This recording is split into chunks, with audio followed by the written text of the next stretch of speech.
One of the saddest losses resulting of the hard Björn and Benny's quality control was the project called The Chiquitita Story, an idea by Michael Tretto planned to be featured in the fourth CD of the Thank You for the Music box set.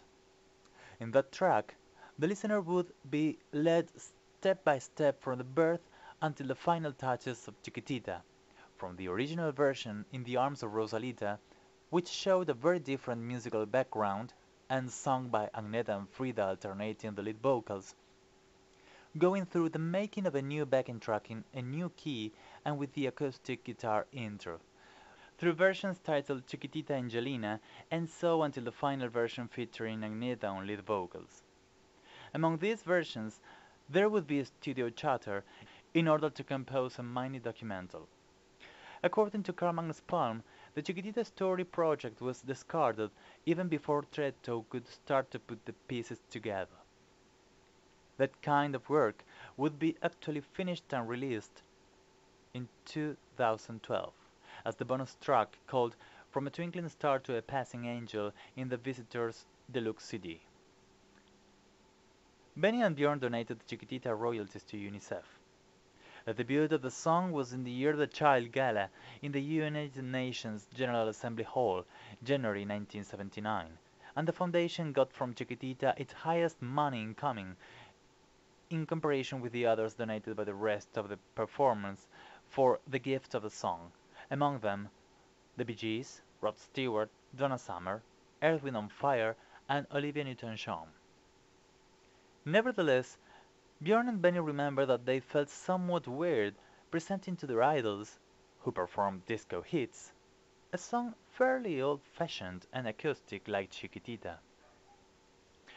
I would have wanted something more contemporary to perform, admits Björn, and Benny agrees. He says, it was pretty strange, but we felt it was the best song we had, and that's why we chose it, however wrong it may have been. To add more, Chiquitita helped ABBA be a Spanish version, the first massive hit in Latin America, a territory where they couldn't so far achieve almost any success. Now, ABBA mania flooded there. The anti-ABBA, nevertheless, found in that song their most solid argument.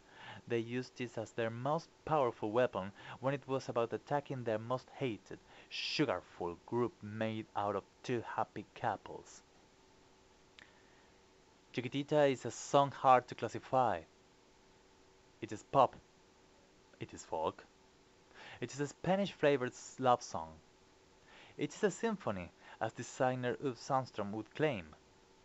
To raise confusion, it was a single, the longest ABBA song so far until that day, which followed up the untiring and disco Summer Night City and was included in an album which sounded strongly disco.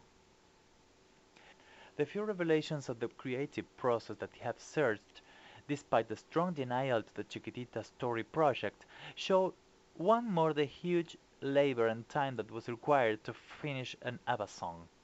It is clear that the words "In the Arms of Rosalita" fitted perfectly in the place that we now know as "Sing a New Song Chiquitita." The change in the musical mood kept the Spanish flavor, and the word Chiquitita now fitted perfectly in the puzzle. There's a detail which is very easy to miss, but it hints at the huge Benny and Björn's expertise as composers.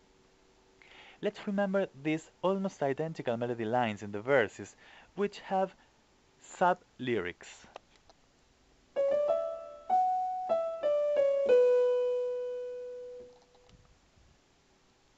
It has some lyrics as, for example, "There is no hope for tomorrow," or "That you rose so sad, so quiet." And look how those same melody lines have, in the happy chorus, positive lyrics.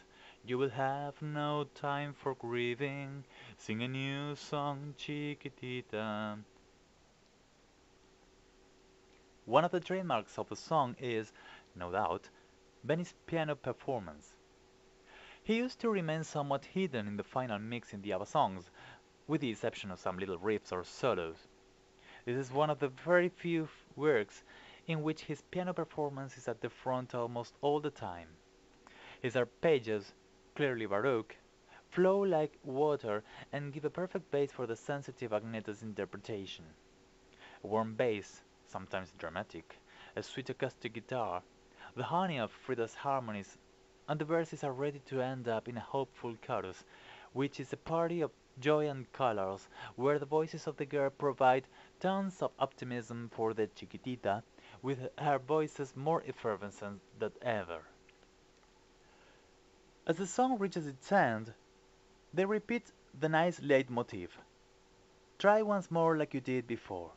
Sing a new song, Chiquitita. And they will sing it again, now slower and even sweeter, to prepare us for the coming fanfare.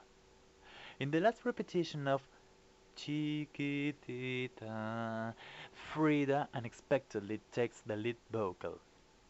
Her bassy voice gives the lyric all the warmth that it needs at this moment in particular.